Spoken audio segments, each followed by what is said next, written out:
বিএনপির চেয়ারপারসন খালেদা জিয়ার শারীরিক অবস্থা অত্যন্ত সংকটপূর্ণ, কথা জানিয়েছেন দলটির মহাসচিব মির্জা ফখরুল ইসলাম আলমগীর। গতকাল তার কাছ থেকে এই খবরটি পাওয়ার পর দেশজুড়ে খালেদা জিয়ার স্বাস্থ্য পরিস্থিতি নিয়ে উদ্বেগ সৃষ্টি হয়েছে লক্ষ কোটি মানুষের মধ্যে। কেমন আছেন তিনি, এই বিষয়টি নিয়ে আজকে বার্তাকক্ষে আমরা কথা বলবো। বার্তাকক্ষে আমার সঙ্গে আছেন প্রথম আলোর বিশেষ প্রতিনিধি আনোয়ার হোসেন। আনোয়ার, আপনাকে স্বাগত জানাই প্রথম আলোর অনুষ্ঠানে। আপনি জানেন যে, এবং আজকে আমাদের পত্রিকার প্রধান শিরোনামও এটি যে খালেদা জিয়ার স্বাস্থ্য পরিস্থিতি নিয়ে অত্যন্ত সংকটাপন্ন। এখনও পর্যন্ত তার অবস্থাটা আসলে কী সেই নিয়ে আমাদের অনেক মানুষের মধ্যে, আমরা পাঠকদেরও অনেক ভাবনা লক্ষ্য করছি, পাঠকদের অনেক মন্তব্য লক্ষ্য করছি। তাদের উদ্বেগ রয়েছে, উৎকণ্ঠা রয়েছে দেশের তিনবারের এই প্রধানমন্ত্রীর স্বাস্থ্য পরিস্থিতি নিয়ে। সর্বশেষ কি জানা গেল? আপনাকে ধন্যবাদ।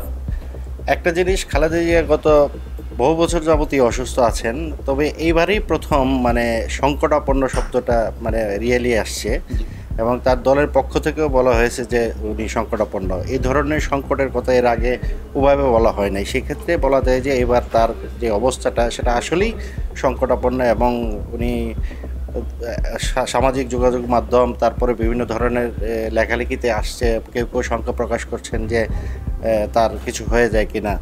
তো আরও গুরুত্ব পেয়েছে বিষয়টা এই জন্যে যে আমাদের বিএনপির নেতারা গতকাল থেকেই দফায় দফায় খালেদা জিয়াকে দেখতে হাসপাতালে গিয়েছেন। তারা বের হয়ে এসে কেউই আশাজনক কিছু শোনাতে পারেননি, সবাই সংকটের কথা বলেছেন।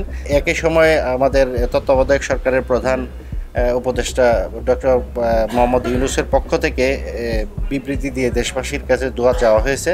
সুতরাং এই বিষয়গুলো মিলালে যেটা বোঝা যায় যে আসলেই খালেদা জিয়ার অবস্থা খারাপের দিকে, এখনো পর্যন্ত তার উন্নতির কথা শোনা যায়। হ্যাঁ, এই কথাটা আমি বলতে চাচ্ছিলাম যে গতকাল থেকে শারীরিক অবস্থার উন্নতি হয়েছে, মোটামুটি একটা স্থিতি অবস্থা আছে, এইরকমই জানা যাচ্ছে বোধহয়। এইরকম কথাই আমরা তো শুনছি। আপনি কি সর্বশেষ আপনার কাছে কি তথ্য আছে? এর আগে খালেদা জিয়া বহুবার হাসপাতালে গিয়েছেন এবং সেগুলো রুটিন চেক আপ ছিল এবং সেগুলোতে ডাক্তাররা যখন কথা বলছিলেন দেখে, তো প্রতিবারে বলছিলেন যে উন্নতি করছে, কিন্তু এবারে প্রথম এরকম উন্নতির কথা বলছেন না। এবং কয়েক দফা মেডিকেলের বোর্ডের ডাক্তাররা, চিকিৎসকরা তারা কথা বলেছেন, তারা চিকিৎসা করাচ্ছেন, কিন্তু কারো কাছ থেকে ওরকম আশার কিছু এখনো শোনা যায়নি। সুতরাং অপেক্ষা করা ছাড়া বা কি হয় সেটার জন্য অপেক্ষা করতে হবে। আর আপনি দেখেছেন যে শুধু সোশ্যাল মিডিয়াতেই না, বিভিন্ন দল গোষ্ঠী তাদের পক্ষ থেকে এই নিয়ে উদ্বেগ প্রকাশ করা হয়েছে, কথা বলা হয়েছে। অনেক রাজনৈতিক দল তারা গেছে, সেখানে তো আসলে সবাই হয়তো যাওয়ার সুযোগও নেই। এই যে দলগুলোর উদ্বেগ, এই পরিস্থিতিটা নিয়ে একটু বলেন আপনি। অন্য দলগুলোর যে অবস্থান বা খালেদা জিয়ার পরিস্থিতি নিয়ে, শারীরিক অবস্থাটা নিয়ে তারা কি বলছেন? আসলে 5 আগস্টের আগে আওয়ামী লীগের শাসনামলে খালেদা জিয়া নানান ধরনের নির্যাতন বা নিপীড়ন, জেলে তাকে কারাগারে বন্দি রাখা, নানান ঘটনা ঘটেছে। এর মধ্যে 5 আগস্টে শেখ হাসিনার পতন এবং পালিয়ে যাওয়ার পর খালেদা জিয়া এক ধরনের জাতীয় ঐক্যের প্রতীকে পরিণত হন। এবং আমরা দেখেছি উনি যখনই যে প্রোগ্রামে গিয়েছেন, সেনা সদরে গিয়েছেন, তারপরে রাজনৈতিক প্রোগ্রামে কথা বলেছেন, মোটামুটি দলমত নির্বিশেষে সবাই তাকে এক ধরনের শ্রদ্ধা সম্মানের জায়গা থেকে দেখার চেষ্টা করেছেন, সম্মান দিয়েছেন। তো দেশে একটা মোটামুটি ক্রান্তিকাল চলতেছে, রাজনৈতিকভাবে আমাদের নানান সমস্যা সংকুল একটা সময় পার করছি, সামনে নির্বাচন। এই পরিস্থিতিতে সম্ভবত একমাত্র খালেদা জিয়াকেই সব রাজনৈতিক দল মত নির্বিশেষে জাতীয় ঐক্য বা অভিভাবক হিসেবে বিবেচনা করেন। এখানে আমি আমার প্রশ্নটা এখানে যে সামনে নির্বাচন, আমরা কিন্তু একটা ট্রানজিশন পিরিয়ডে আছি আর কি। তো সেই সময়টাতে তার এই শারীরিক অবস্থা, এটার উনি তো একটা রাজনৈতিক ব্যক্তিত্ব সব কিছুর বাইরেতে অবশ্যই, এবং নিঃসন্দেহে তিনি একটা প্রতীকে পরিণত হয়েছেন। ঠিক এই মুহূর্তে তার এই শারীরিক অবস্থা এবং দেশের রাজনীতিতে প্রভাবটা কী? আপনি নিঃসন্দেহে দেখেছেন যে সামাজিক যোগাযোগ মাধ্যমগুলো যদি দেখেন, যারা খালেদা জিয়াকে নিয়ে লিখেছেন, তার জন্য দোয়া চেয়েছেন বা প্রার্থনা করছেন, তাদের লেখার মধ্যে এক ধরনের আকুতি আপনি দেখতে পাবেন। প্রত্যেকেরই এক ধরনের আকুতি যে খালেদা জিয়া গণতন্ত্রের জন্য সংগ্রাম করেছেন, বাংলাদেশের জন্য সংগ্রাম করেছেন, তিনি বাংলাদেশে থেকেছেন, বিদেশে যাওয়ার কথা চিন্তা করেন নাই। এই বিষয়গুলো বারবার আসছে এবং তাকে মনে করা হচ্ছে যে উনি এই সংকটময় মুহূর্তে তিনি একমাত্র ব্যক্তি যাকে সবাই সম্মান করতে পারে বা যার কথা সবাই শুনতে পারে বা যিনি একটা কথা বললে সবাই মানবে, এই ধরনের একটা অবস্থা বা চিন্তা ভাবনা চেতনা তৈরি হয়ে গেছে। সেই জন্যেই অনেকেই মনে করতেছে যে তার এই সংকটকালীন সময়ে তার অসুস্থতা যদি তিনি মানে আমরা হয়তো প্রত্যাশা করি না, তিনি যদি চলে যান এই সময় চিরবিদায় নেন, সেই ক্ষেত্রে আমাদের রাজনৈতিক পরিস্থিতিতে অভিভাবক হিসেবে কে আমাদেরকে পথ দেখাবে, এই প্রশ্নটা হয়তো আসবে অনেকের মধ্যে। এখন দেখেন আরেকটা প্রশ্ন আসছে যে তার সন্তান এবং বিএনপির senior vice chairman Tarique Rahman, তিনি এখন বিদেশে আছেন, লন্ডনে আছেন, এবং তার দেশে ফেরার প্রশ্নটা কিন্তু অনেক দিন ধরে আছে, এখন আরও নতুন করে এসছে এবং অনেক বেশি করে আলোচনা হচ্ছে এই তার। এবং সর্বশেষ তিনি যখন একটি পোস্টও দিয়েছেন, আমরা দেখেছি আমাদের প্রথম আলোতেও আছে, ঠিক এই মুহূর্তেই আছে আমাদের অনলাইনে।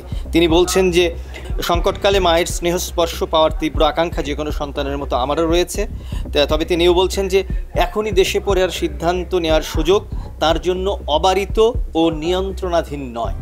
এই কথাটার মানে আমরা কি মানে করব আনোয়ার?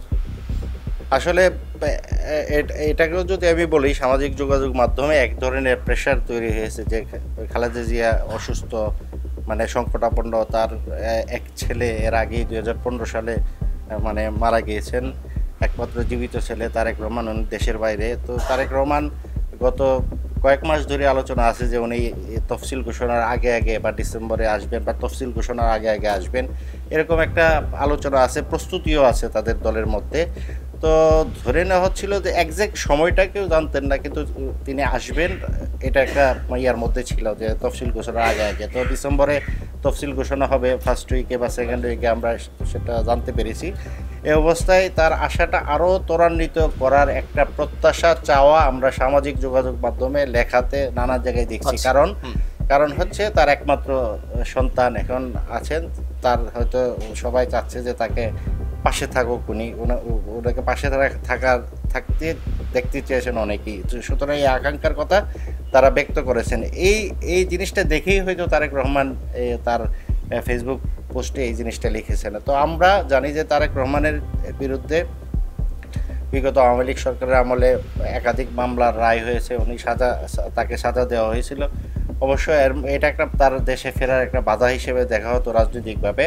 অবশ্য ইতিমধ্যে তার এই মামলাগুলো মানে মীমাংসা হয়ে গেছে, উনি সাজা থেকে মুক্তি পেয়েছেন। সুতরাং উনি আইনিভাবে বাংলাদেশে প্রবেশের ক্ষেত্রে আইনি ঝামেলা নেই বলেই আমার মনে হয়।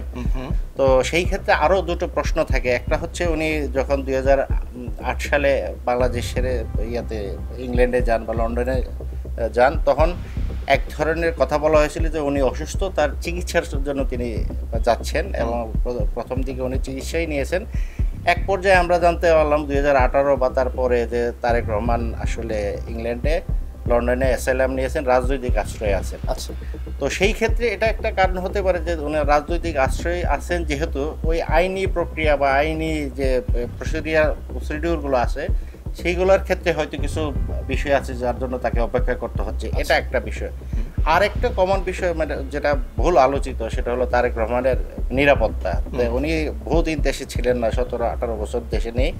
এই অবস্থায় তিনি দেশে ফিরে আসলে তার নিরাপত্তা কি হবে, তার নিরাপত্তার ঘাটতি থাকতে পারে, বা তার নিরাপত্তা নিয়ে কনসার্ন আছে দলের মধ্যে, নেতাদের মধ্যে, এটা তারা প্রকাশ্যেই বলেছেন।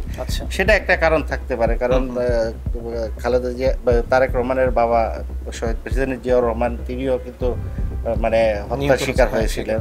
তো সুতরাং তার এই মানে নিরাপত্তার কনসার্নটা থাকতে পারে, সেটা একটা কারণ হতে পারে। আচ্ছা, কারণ আমরা একদম শেষ দিকে চলে এসেছি আজকের অনুষ্ঠানের। তো তারেক রহমানের আসা না আসার বিষয়টিতে তাহলে এখনো পর্যন্ত আমরা খুব নিশ্চিতভাবে কিছু বলতে পারছি না। খুব শীঘ্রই কি আসার কোনো সম্ভাবনা আছে কি না? আমার ব্যক্তিগত ধারণা হচ্ছে উনি মানে তফসিল ঘোষণার আগে আসবেন। তো সেই ক্ষেত্রে খালেদা জিয়ার স্বাস্থ্যের বিষয়টা তার মাথায় আছে, আমরা তার কথা, তার লেখা থেকে বুঝেছি। কিন্তু এটা হয়তো একটা মানে সমন্বিত সিদ্ধান্তের বিষয়। দল, তত্ত্বাবধায়ক সরকার, তারেক রহমান নিজে, তার নিরাপত্তা টিম, সবাই মিলে হয়তো একটা, আমার ধারণা 2-1 দিনের মধ্যে একটা ভালো মানে শিগগিরই একটা মানে চূড়ান্ত সিদ্ধান্ত নেবেন উনি কবে আসবেন বা আসছেন।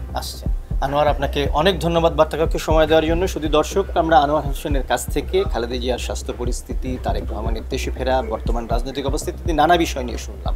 এত কিছুর পরেও সবচেয়ে বড় প্রশ্নটা যেটা এসছে সেটা হচ্ছে যে খালেদা জিয়ার সুস্থ হয়ে ফিরে আসা, তার রাজনীতিতে অংশগ্রহণ, যেটি আনোয়ার বললেন এই মুহূর্তে দেশের জন্য খুবই দরকার।